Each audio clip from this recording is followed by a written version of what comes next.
Hello दोस्तों, कैसे हैं आप सब। मैं अपनी डेली ट्रेड की वीडियो मेरे अदर चैनल पर पोस्ट कर रहा हूँ।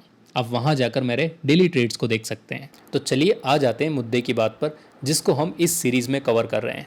हम कवर कर रहे हैं एक ऐसे मैकेनिज्म को जो हमारी प्रॉफिटेबिलिटी में मदद करता है और अगर ट्रेड हमारे अगेंस्ट भी जाए तो हमको प्रॉफिट बुक करके देता है। इसी पड़ाव में हमारा अगला कदम है। इस वीडियो में हम जानेंगे कि कैसे हम अपने पाइथन से अपनी एक्सेल फाइल को एक्सेस करेंगे।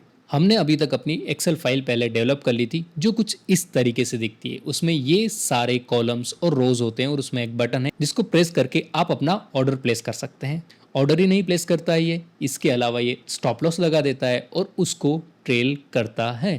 ट्रेलिंग का सीधा सा मतलब है आपके प्रॉफिट को प्रोटेक्ट करता है। मान लीजिए कि आपने पोजीशन बनाई और आपको प्रॉफिट अभी दिख रहा है मार्केट में 5,000 रुपये और 5,000 से बढ़कर ये 10,000 रुपये हो जाता है। तो आप क्या कर सकते हैं कि अपने स्टॉप लॉस को ऐसे प्लेस पर प्लेस करें जिससे आपका 5,000 का प्रॉफिट तो हो ही हो, चाहे मार्केट उसके बाद आपके फेवर में जाए या फिर आपके अगेंस्ट जाए। और इसी को ट्रेलिंग स्टॉप लॉस बोला जाता है। अब जो हमने एक्सेल फाइल बनाई थी, आप उसको ओपन कर सकते हैं या फिर अगर वो क्लोज भी रहेगी तो ये प्रोग्राम उसको ओपन कर देगा और आप उससे इंटरेक्ट कर पाएंगे। मतलब आपको जो वैल्यू सेट करनी है, जैसे करनी है, वो सब चीज़ें कर पाएंगे। और मैंने आपको पिछले वीडियो में भी बताया था कि अगर आपको एक्सेल फाइल से इंटरेक्ट करवाना है अपने पाइथन प्रोग्राम को, तो आपने एक मॉड्यूल इंपोर्ट किया था। मतलब आप अपने टेबल पर कुछ इक्विपमेंट लेकर आए थे। पिछली बार मैंने किचन का एग्जांपल दिया था। तो एक्सेल से इंटरेक्ट करने के लिए हमने एक्सेल विंग्स को इंपोर्ट किया था।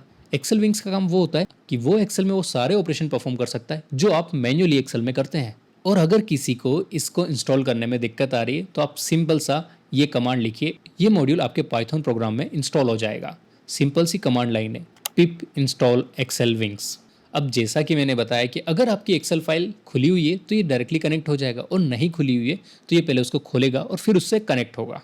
तो यहाँ पर मैंने ट्राई एंड एक्सेप्ट का यूज़ किया है। वो पहले ट्राई करेगा कि एक्सेल फाइल ओपन है, ओके मैं इससे कनेक्ट हो जाता हूँ, तो वो बोलेगा कनेक्टेड। और अगर खुली हुई नहीं है तो एक्सेप्शन थ्रो करेगा। मतलब बोलेगा भैया मैंने ट्राई किया, मैं फेल हो गया। और फेल होने पर वो क्या करेगा, वो वन स्टेप फर्दर जाएगा और उस एक्सेल फाइल के ऊपर क्लिक करके उसको ओपन करेगा। और दोनों की कमांड सेम होने वाली है, xw.book और फिर उस फाइल का पाथ मतलब वो कहाँ पर स्टोर है। हम एक्सेल फाइल इसलिए खोल रहे हैं क्योंकि वहीं से हमारे ऑर्डर प्लेस होने वाले, वहीं पर हम ट्रेडिंग सिंबल सिलेक्ट करने वाले, वहीं पर हम ये भी सिलेक्ट करने वाले हैं कि हमको स्टॉप लॉस कहाँ लगाना है, हमको ट्रेलिंग कैसे रखनी है, किस इंस्ट्रूमेंट में ट्रेड करना है। मैं आपको एक और इम्पोर्टेंट चीज़ बता देता हूँ कि अगर आप एक्सेल विंग का यूज़ करते हैं रादर देन अदर लाइब्रेरी या मॉड्यूल बोल लीजिए, थोड़ा सा टेक्निकल है। कहने का मतलब ये है कि आप एक्सेल विंग की जगह ओपन पी एक्सेल का भी यूज़ कर सकते हैं, बट वो सब चीज़ें इस पर्टिकुलर केस में काम नहीं करेगी क्योंकि आप एक्सेल फाइल को ओपन रखना चाहते हैं और उसके साथ कुछ ऑपरेशन भी परफॉर्म करना चाहते हैं और वहाँ से इनपुट भी लेना चाहते हैं। ये सब चीज़ें साथ में करने के लिए सिर्फ एक्सेल विंग ही ऐसी लाइब्रेरी है जो आपको ये सारी फैसिलिटीज़ प्रोवाइड करेगी। तो अगर आप कहीं सर्च करते हैं और आपको दूसरे ऑप्शंस मिलते हैं तो आपको उनको अवॉइड करना है, अदरवाइज आपको वो रिजल्ट नहीं मिलेंगे जो मेरे प्रोग्राम में मिलेंगे आपको।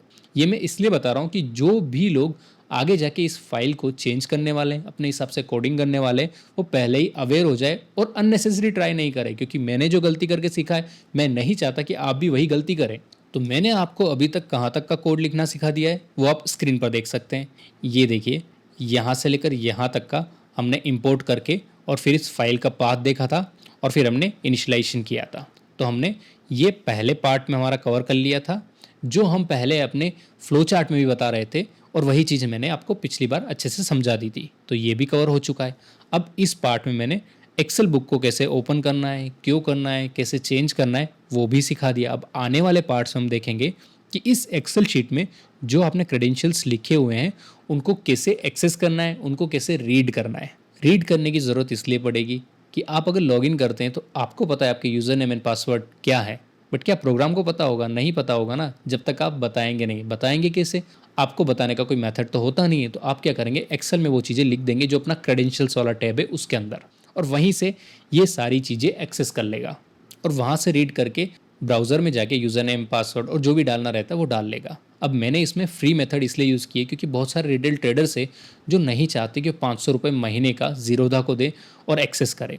फ्री मेथड्स की कुछ लिमिटेशंस होती है, इसीलिए हम कुछ चीज़ों को घुमा फिरा कर यूज़ करेंगे।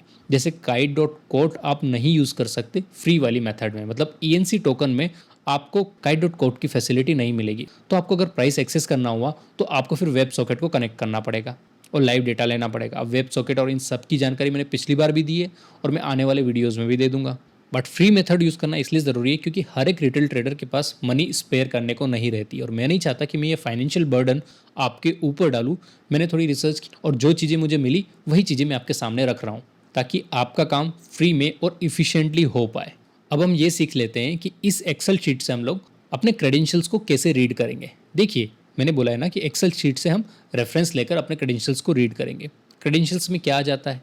यूज़र नेम है और हमारा ENC टोकन है जो हमने कॉपी पेस्ट किया है कहाँ से? क्रोम ब्राउज़र के अंदर से। तो हमको क्रेडेंशियल्स और ऑर्डर शीट ये सब चीज़ें चाहिए होगी। आप बोलेंगे ऑर्डर्स और ऑर्डर शीट, वो भी बता देता हूँ। क्रेडेंशियल्स मैंने बता दिया, आपका यूज़र नेम और आपका ENC टोकन। अब ऑर्डर्स में क्या डिटेल आ रही है? मैंने क्रेडेंशियल्स वाली शीट आपको नहीं बताई थी, तो जो लोग इस वीडियो को देख रहे हैं हो सकता है उन्होंने पिछला रेफरेंस नहीं लिया हो, तो मैं आपको यहाँ समझा देता हूँ। ये रहा हमारा ENC टोकन और ये रहा हमारा यूज़र नेम, तो ये चीज़ यहाँ से उठा रहा है। अब इसके अलावा ऑर्डर्स और ऑर्डर शीट भी उठा रहा है, तो ये बोल रहा है कि इसकी जो टैब है ना ऑर्डर्स की और ऑर्डर शीट, ये भी मैं उठाऊंगा। ऑर्डर्स वाली शीट है वो मैं आपको बाद में समझा दूंगा, बट पहले ऑर्डर शीट की बात कर लेते हैं। ऑर्डर शीट का मतलब ये है कि ये वाले टैब पर वो क्लिक करेगा और इसके अंदर जो भी जानकारी है उसको एक्सेस कर पाएगा। मैंने आपको बता दिया था इसमें क्या क्या जानकारी है। सी है, आप कहाँ पर ट्रेड करना चाहते हैं, कौन से अंडरलाइन में ट्रेड करना चाहते हैं, उसका प्राइस वाइज अपने आप अपडेट हो जाएगा जब आप Ctrl+S यानी कि इस वर्कबुक को सेव करेंगे इस शॉर्टकट से। फिर आपको सेलेक्ट करनी पड़ेगी कौन सी एक्सपायरी में आप ट्रेड करना चाहते हैं, कौन सी स्ट्राइक प्राइस पर। ये सिंबल अपने आप सेलेक्ट हो जाएगा। तो जो भी ग्रीन वाली फील्ड है वही चीज़ें आपको टच करना है, बाकी सारी चीज़ें ऑटोमेटिकली सिलेक्ट हो जाएगी। आपको ये भी बताना है कि बाय करने वाले सेल करने वाले ऑप्शन इसलिए दिया गया है क्योंकि हमारे रिटेल ट्रेडर्स सेल ही नहीं करते, बाय भी करते हैं क्योंकि उनके पास बड़ा कैपिटल नहीं होता है। ये एक्सेल शीट में सब लोगों को ध्यान में रखकर बना रहा हूँ ताकि छोटे से छोटे कैपिटल वाला बंदा जो भी स्टॉक मार्केट में ट्रेड करता है वो इस शीट को यूज़ कर पाए। फिर कितने लॉट से ट्रेड करना चाहते हैं, कौन सा ऑर्डर टाइप है, SL पॉइंट कितने का रखना है और ट्रेल कितने का रखना है। और फिर मैंने बटन दे दिया जिसको प्रेस करेंगे तो आपका सारा काम हो जाएगा। Ctrl+S करेंगे तो प्राइस वाइज सब चीज़ें अपडेट हो जाएगी और जब आप एग्जीक्यूट ऑर्डर पर क्लिक करेंगे तब जाके आपका ऑर्डर एग्जीक्यूट होगा। अब मैंने आपको बताया था कि ये चीज़ें रीड करेगा, बट यहाँ पर तो इसने क्या किया है, पूरी टैब को रीड किया है। देखो क्रेडेंशियल्स का मान लो तो पूरी टैब को उसने रीड कर लिया है। अब वो टैब पर क्लिक किया है, टैब के अंदर कहाँ पर क्या लिखा हो उसको कैसे पता चलेगा? तो उसके लिए क्या करेगा, ये जो शीट क्रेडेंशियल्स के अंदर इसने टैप करके सब चीज़ें स्टोर की है वो यहाँ पर आ गया और उसके अंदर रेंज में गया। रेंज में आप एक सेल को सिलेक्ट कर सकते हैं, मल्टीपल सेल्स को भी सिलेक्ट कर सकते हैं। तो इसने क्या किया, B3 वाले सेल को सिलेक्ट किया। B3 में क्या था, यूज़र नेम, और उसकी वैल्यू इसने एक्सट्रैक्ट कर ली। अगर आप खाली यहाँ पर B3 लिखते हैं तो वो उसका एड्रेस आ जाएगा। आप बोलेंगे उस एड्रेस पे क्या वैल्यू है, उसके लिए आपको डॉट वैल्यू लिखना पड़ेगी। और वहीं पर ENC टोकन को एक्सेस करने के लिए आपको वहीं पर B8 के एड्रेस पर जाना है उस टैब के अंदर और वहाँ पर उसकी वैल्यू को एक्सेस कर लेना है।